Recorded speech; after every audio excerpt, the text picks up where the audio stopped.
I the jerk for refusing to wear a skimpy maid outfit to an exclusive party my friend got invited to? So I, a 22-year-old female, live with my friend, who is also a 22-year-old female, and she recently met a guy at a beach party. She's pretty much obsessed with him because he comes from a well-known, well-off family in the area and has a certain level of status associated with him. She told me they were sort of dating, and I have been supportive throughout it all, as a friend. However, I have met him a few times, and I do not exactly hold favorable opinions of him. I did not tell my friend because I was not fully sure of my views yet, and I did not want to be negative. Anyway, he is throwing a party soon and invited my friend. He asked her to bring me along too. He said it was a themed party, and that everyone would be assigned a character or style to wear. He sent my friend a picture of our outfits, 2 very skimpy maid costumes sprawled on a bed. I immediately told her that I would not be wearing that, and especially not to a party with a bunch of strangers. Initially, she thought I was kidding, but then understood that I was serious. She said that wearing these outfits is not a big deal at all, and that I need to stop being so prudish and serious. I told her that it is very humiliating that this guy thinks it is perfectly fine to request 2 women to wear that to his party. I asked her if she seriously sees nothing wrong with it, and she said no. She explained that he just has a weird taste, and that it might be a weird rich people thing.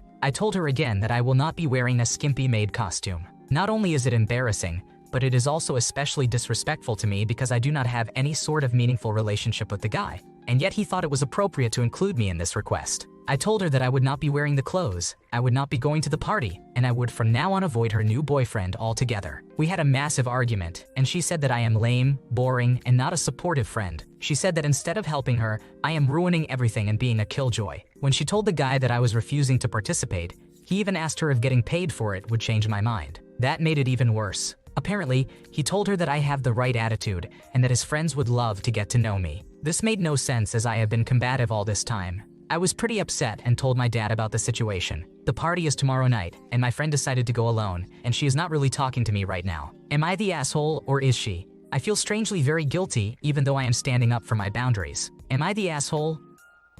This guy sounds like bad news. The fact that he sent pictures of those skimpy maid costumes and even suggested paying to change minds makes it even worse. This is a huge red flag, and avoiding him is the right call. Your friend can make her own decisions, but it's concerning that she might not see how dangerous this situation is. Am I the jerk for kicking out my roommate's twin sister after she took over my room? So I, a 29-year-old male and a second-generation Indo-Canadian, recently moved to the United States for work. Things were going great until I ended up in a house with these 2 ethnically polished twins from the United Kingdom, Kasia and Nadia, both 27-year-old females. Kasia is in medical school, and Nadia just passed the bar and is practicing law. Both of them are smart and driven. Kasia was my original roommate. We met through a mutual friend, and it seemed like a perfect setup. We split the rent equally, and I took the larger bedroom because I work from home at times and needed the space. Everything was fine until Nadia decided to move in after she broke up with her boyfriend. Without even asking me, suddenly, Nadia was crashing on our couch every night. She was loud, always on the phone, and had a knack for using my stuff without asking. Nothing prepares you for finding your 8 a.m. Zoom meeting shirt on your roommate's sister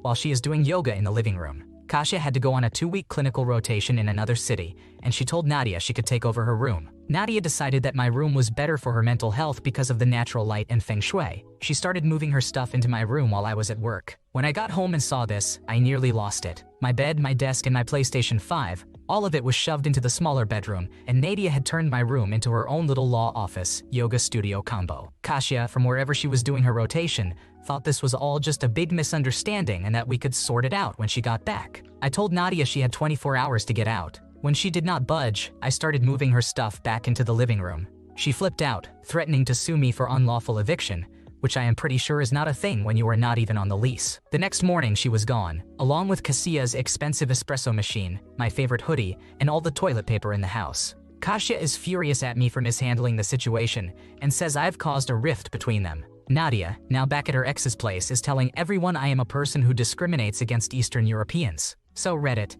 am I the bad guy for kicking out my roommate's twin sister after she took over my room?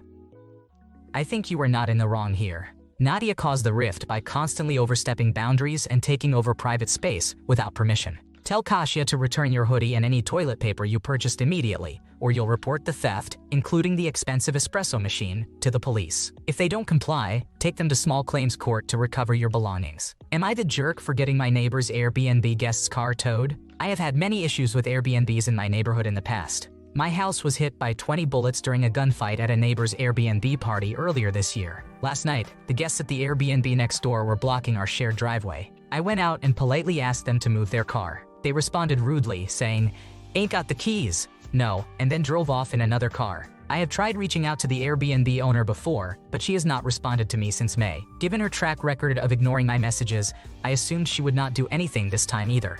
I sent her a quick text and called the non-emergency police line, explained the situation, and they said they would make the guests move it. It turns out they towed the car instead. Now, the Airbnb owner is furious, saying I did not give her guests a chance to move it. Am I wrong for calling the police on them? Thank you for all the advice, everyone. I have decided to send her the message below because I think it is important to take the high road in this situation. I realize she could make things much worse for us if she completely stopped caring about what her guests do, so I am trying to keep things as civil as possible. That said, I have also made up my mind that if something like this happens again, I will not bother texting her. Instead, I will go straight to the authorities. I think it is the best way to handle things moving forward while ensuring our peace and safety. She texted me this morning after you called the police, only minutes after notifying me they had it towed. They did not have an opportunity to move it. My response tentatively will be, I did ask them to move. Unfortunately, they responded with, "Ain't got the key." No, and then proceeded to get into another vehicle and drive away. I did not wait for your response because I have not heard back from you in a while regarding previous messages.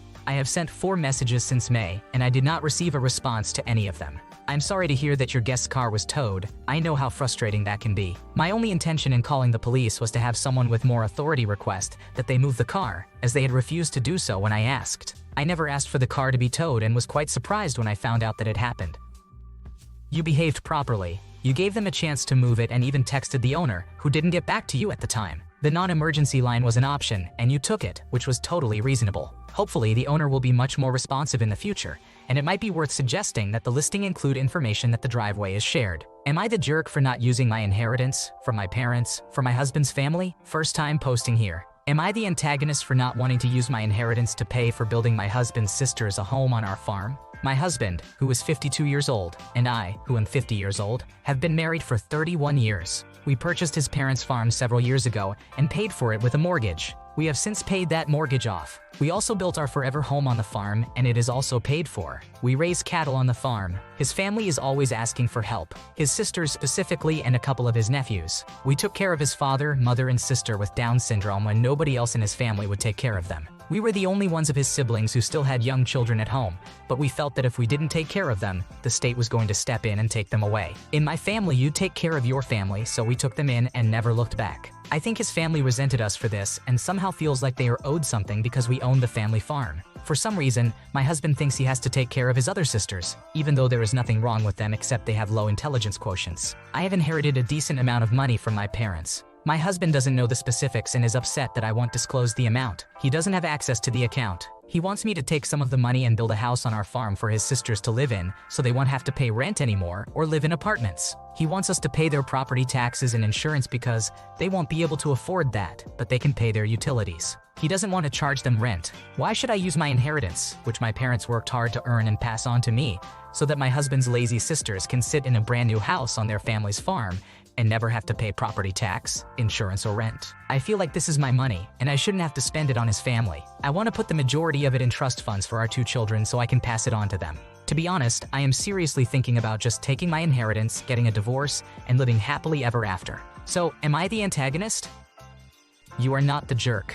Use the money for your children or for yourself. Always keep it separate so that it is never commingled with marital funds, as your husband will have a claim to half of it if you divorce. Your parents left you the inheritance to spend as you choose, not to support his lazy sisters. He is wrong to guilt you into spending it on his family, and your children and yourself should be the top priority. Am I the jerk for calling out my family for keeping the truth from me for years? In March, I, a 17-year-old male, learned that my mother is not my biological mother but my stepmother, and that my brother and sister are my step-siblings. I was only 1 year old when my parents got married, so I do not remember a time before. My biological mother does not want to know me, which means I never grew up with 2 mothers or anything. I always assumed I was their biological child. They basically said I was. I thought my siblings were blood siblings too. I knew they did not call my father dad, so I figured they were half siblings. But they were still siblings to me.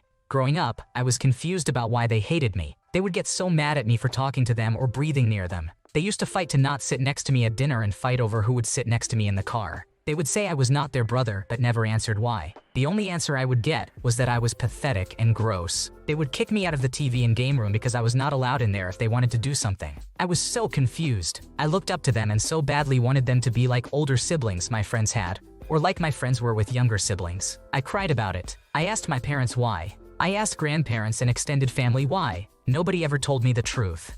I started to question things when I needed my birth certificate and my parents wanted to bring it to school for me. So I searched for it, found it, and saw my father's name but not my mother's on there. I asked my parents, and they admitted I was my mother's stepson and my sibling's stepbrother. They said they had wanted me to love them so it would soften their hearts and let them accept me as a brother. My family did not like me saying my parents had lied and being mad about it. They think I am being unfair. They mentioned it a few times. When they were over at our house a few days ago, I lost it and called them out for lying and keeping the truth from me. I told them everyone left me in the dark and looking like an idiot about what my step-siblings had meant. They said I expected too much from them. Am I the asshole? Wow, you are not responsible for this. It's insane that your entire family, including your step-siblings who treated you like crap, knew the whole time. Shame on your parents for not telling you the truth and for not keeping your half-siblings in line. Seriously, please find a therapist you can talk to. Am I the jerk for refusing family therapy? My mom and her husband, Nick, want me and Nick's two oldest children, Sam and Serenity, to go to family therapy with them. I am a 16-year-old female, Sam is a 17-year-old male, and Serenity is a 15-year-old female. I have a younger brother who is 12 years old and a younger sister who is 11 years old. Sam and Serenity have two younger siblings who are 11 and 9 years old.